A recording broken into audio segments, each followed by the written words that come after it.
Halo bosku, jumpa lagi dengan channel Masno22. Sebelum lanjut ceritanya jangan lupa subscribe, satu lagi jangan di-skip nontonnya ya. Terima kasih. Melihat token itu, Lin Kedong langsung layu. Dia hanya bisa menatap tajam ke arah Chen Ping, lalu berkata kepada Lin Kevan, aku akan kembali bersamamu. Tetapi tepat ketika Lin Kedong hendak pergi bersama Lin Kevan, Chen Ping langsung memanggil pedang pembunuh naga dan menghalangi mereka berdua. Kamu bisa datang sesuka hatimu, dan pergi sesuka hatimu. Tidak semudah itu. Jika kamu ingin pergi, kamu bisa meninggalkan hidupmu. Chen Ping mengayunkan pedang pembunuh naga di tangannya, dan energi pedang mulai melonjak antara langit dan bumi. Lin Kevan mengerutkan kening, sementara Lin Kedong membelalakan matanya dan berkata, wah, kamu sedang bermain api dan terbakar. Aku akan bermain dengan ibumu. Hari ini aku. Sebelum Chen Ping selesai berbicara, kedua pria berjubah brokat itu segera mendekat ke sini. Chen Ping merasakan napas kedua pria berjubah brokat, dan ekspresinya sedikit berubah.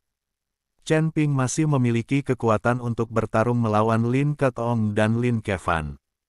Jika kedua puncak tingkat 9 alam Mahayana ini ditambahkan, Chen Ping tahu dia tidak akan menang. Kalian berdua, pergilah. Chen Ping melambaikan tangannya dan menyuruh Lin Kedong dan Lin Kevan untuk keluar. Dasar kau sialan. Lin Kedong sangat marah, tetapi tetap ditarik oleh Lin Kevan. Lin Ruoya mengikutinya dari belakang. Chen Ping tidak mempersulit dia, tetapi menatap kedua pria berjubah brokat itu dengan waspada. Tuan Chen, ketiga orang ini adalah orang pertama yang mendekati Anda.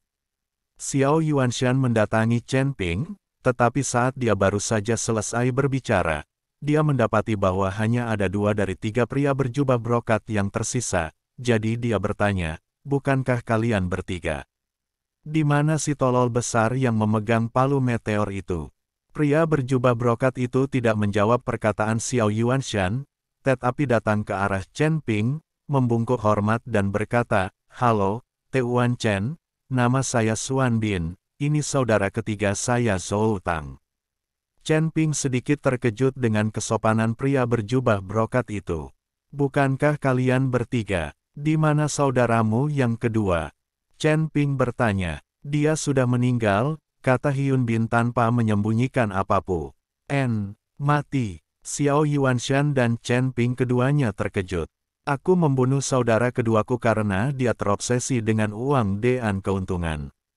Dia ingin membunuh Tuan Chen dan mendapatkan 100.00 batu roh abadi dari 10 istana.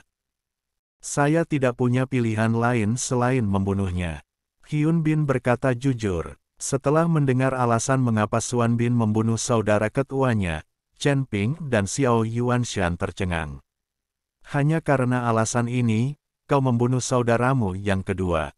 Chen Ping memandang Xuan Bin, agak tidak mempercayainya. Alasan ini sudah cukup, karena aku tahu bahwa begitu dia menyerang Tuan Chen, kita bertiga bersaudara akan mati tanpa tempat pemakaman. Demi kebaikanku sendiri dan demi keselamatan saudaraku yang ketiga, aku tidak punya pilihan lain selain membunuh saudaraku yang kedua. Kata Hyun Bin, apa kau begitu yakin aku bisa membunuh kalian bertiga? Chen Ping tidak mengerti. Xuan Bin ini baru pertama kali melihatnya, jadi bagaimana dia bisa tahu bahwa dia punya kemampuan untuk membunuh mereka bertiga? Aku tidak yakin. Tetapi aku tahu bahwa Tuan Chen memiliki masa depan yang cerah. Bahkan jika dia gagal membunuh kita kali ini, kita akan mati dengan menyedihkan di tangannya di masa depan. Baru saja aku melihat Master Chen dengan mudah mengalahkan Lin Kedong, itu sudah cukup membuktikan bahwa tebakanku benar. Hyun Bin tampak tulus, tanpa ada niat menyanjung. Tunggu sebentar, Chen Ping tertegun dan menatap Xuan Bin. Apa yang baru saja kau katakan? Siapa nama orang yang kuhajar? Lin Kedong, pangeran tertua dari kota Sun Moon. Kata Hyun Bin, persetan. Chen Ping menarik napas dalam-dalam dan hampir pingsan. Dia selalu mengira Lin Kedong adalah Huo King dari 10 istana, jadi dia agak terlalu berlebihan. Tak disangka, ternyata itu adalah adik iparku sendiri. Ini masalah. Chen Ping menyerang dan melukai kakak iparnya. Bagaimana dia bisa pergi menemui Lin Keting di masa depan? Dan sepertinya aku baru saja mengumpat, dengan mengatakan, aku sedang meniduri ibumu. Bukankah ibu Lin Kedong adalah ibu mertuanya? Chen Ping tidak berani memikirkannya lagi, seluruh tubuhnya mati ras. Tuan Chen, ada apa denganmu? Apakah kamu takut kota Sun Moon akan menimbulkan masalah bagimu? Melihat ekspresi Chen Ping, Xiao Yuanshan bertanya dengan suara rendah. Oh, tidak apa-apa, aku tidak takut dengan kota Sun Moon. Lagi pula, aku berencana untuk pergi ke kota Sun Moon. Chen Ping berkata setelah dia sadar kembali. Tuan Chen, Anda tidak bisa pergi ke kota Sun Moon begitu saja. Selain itu, Anda telah melukai pangeran tertua kota Sun Moon. Jika Anda pergi ke kota Sun Moon lagi, Anda pasti akan mendapat balasan. Kata Hyun Bin, tidak apa-apa, mungkin ini hanya salah paham. Aku hanya perlu mengucapkan beberapa patah kata dan semuanya akan berakhir. Chen Ping tersenyum tipis. Meskipun dia melukai Lin Kedong, kejahatannya tidak pantas dihukum mati. Tidak mungkin dia bunuh diri setelah tiba di Sun Moon City. Paling-paling dia akan diberi pelajaran atau dimarahi oleh Lin Keting. Melihat Chen Ping tidak peduli, Suan Bin berhenti berbicara tentang kota Sun Moon dan bertanya kepada Chen Ping, Tuan Chen, benarkah seluruh dinasti Xiao telah diberkati dengan keberuntungan? Chen Ping mengangguk, ya. Siapa yang melakukan ini? Tanya Hyun Bin. Dia hanya orang yang lebih tua di keluarga, mengapa kamu menanyakan hal-hal itu? Chen Ping tidak mengerti mengapa Suan Bin menanyakan pertanyaan-pertanyaan ini. Suan Bin menatap ekspresi santai Chen Ping, tersenyum pahit dan berkata, tidak heran Tuan Chen sama sekali tidak takut pada kota matahari dan bulan. Dengan sesepuh seperti itu di belakangnya, dia tidak perlu takut pada seluruh alam surgawi. Itu hanya menambah beberapa ribu tahun keberuntungan bagi dinasti Xiao. Tidak ada yang perlu dikejutkan. Chen Ping berkata dengan tenang, jika Tuan Si tidak senang, dia dapat menghancurkan bidang bintang ini dalam 1 menit. Setelah mendengar apa yang dikatakan Chen Ping, Suan Bin terdiam, dia benar-benar tidak dapat membayangkan betapa mengerikannya para pendukung Chen Ping. Menghancurkan medan bintang. Anda harus tahu bahwa dunia surga dan manusia hanya satu dunia, tetapi di seluruh bidang bintang, ada dunia yang tak terhitung jumlahnya. Menghancurkan ladang bintang dalam hitungan menit. Maka para pembudidaya dari dunia surgawi ini bahkan tidak lebih baik dari semut-semut di hadapan mereka. Jangan khawatir, aku tidak akan menyinggung siapapun kecuali mereka menyinggungku.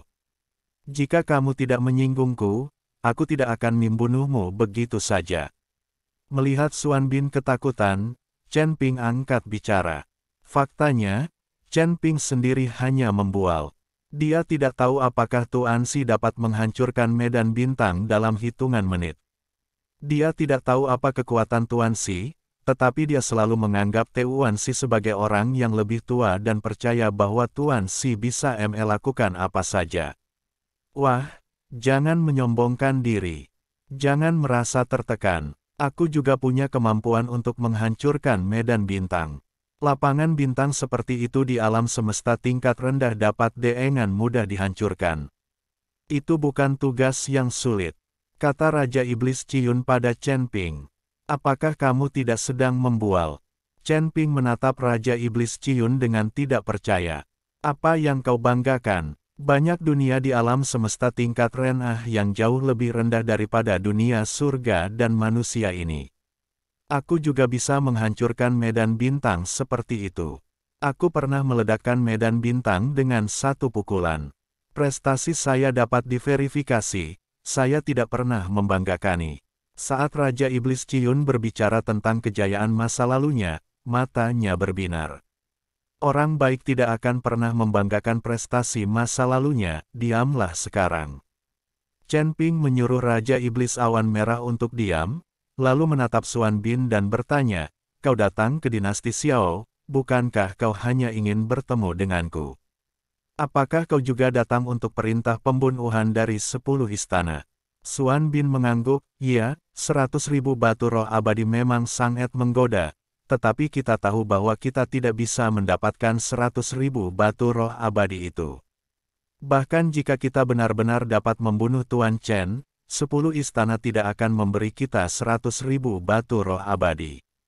Bahkan jika 10 istana memberi kita 100.000 batu roh abadi, kita 3 bersaudara tidak akan mampu menyimpannya.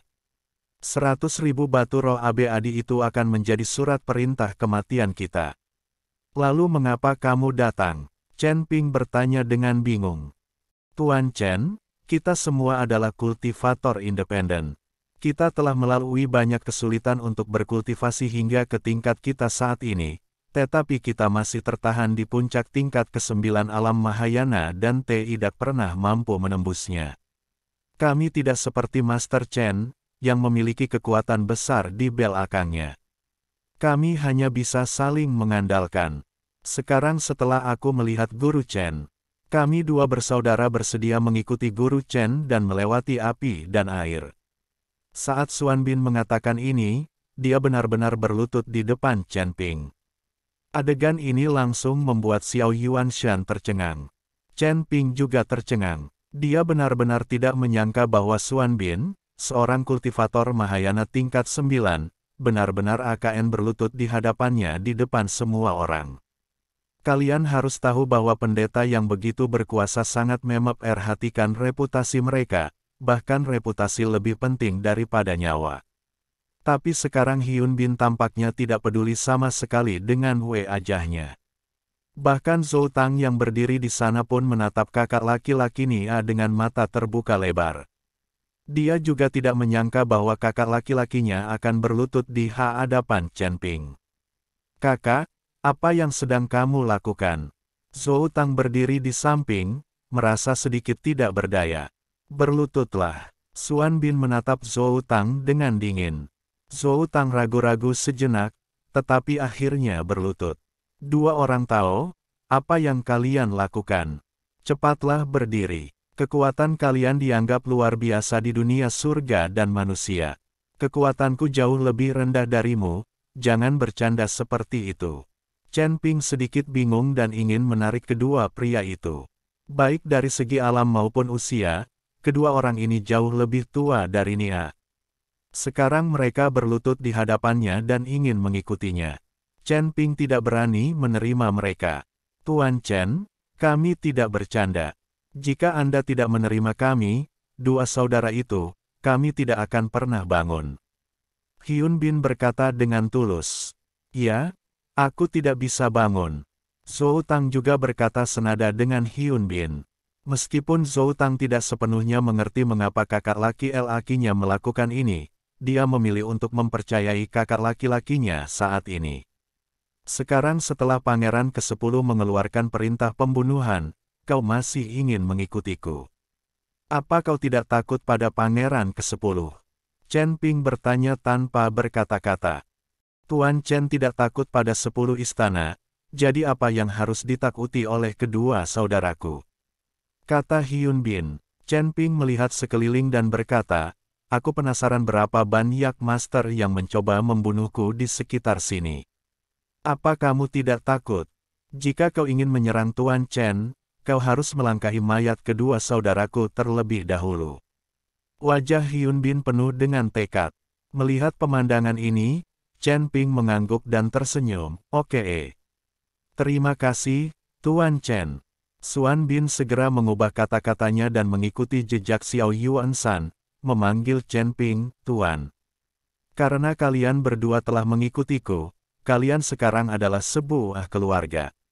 Kalian bisa bangkit sekarang. Kalian berada pada tahap kritis untuk menembus alam abadi dan kalian akan membutuhkan banyak sumber daya. Saya punya 20.000 batu roh abadi di sini. Setiap saudara dapat mengambil 10.000 dan menggunakannya. Chen Ping langsung melemparkan 2 tas penyimpanan ke Xuan Bin dan Zhou Tang. Di antara mereka, 10.000 batu peri milik Yun Li, jadi Chen Ping tidak merasa kasihan karenanya. Selain itu, Ia juga memiliki tambang batu peri di Beast City, dan diperkirakan ia dapat menambang ratusan ribu batu peri. 20.000 batu roh abadi. Hyun Bin dan Zhou Tang berdiri dan langsung kegirangan. Gerakan ini menghabiskan 20.000 batu peri. Sangat murah hati. Xuan Bin menerima batu peri itu dengan gembira dan berkata dengan hormat, "Terima kasih, Tuan Chen. Kami tidak akan menolaknya meskipun hidup kami bergantung padanya." Dan Zhou Tang juga mengambil batu peri, lalu berlutut lagi sambil berdenting. "Terima kasih, Tuan Chen. Mulai sekarang, aku akan menjadi anjingmu. Aku akan menggigit siapapun yang kau suruh untuk kugigit." Kali ini, Zhou Tang berlutut dengan sukarela.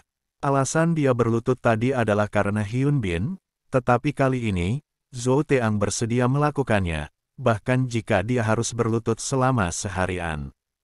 Konon katanya lutut seorang pria terbuat dari emas, tapi apa yang diberikan orang lain jauh lebih berharga dari emas tersebut. Ini serius. Chen Ping tersenyum tipis.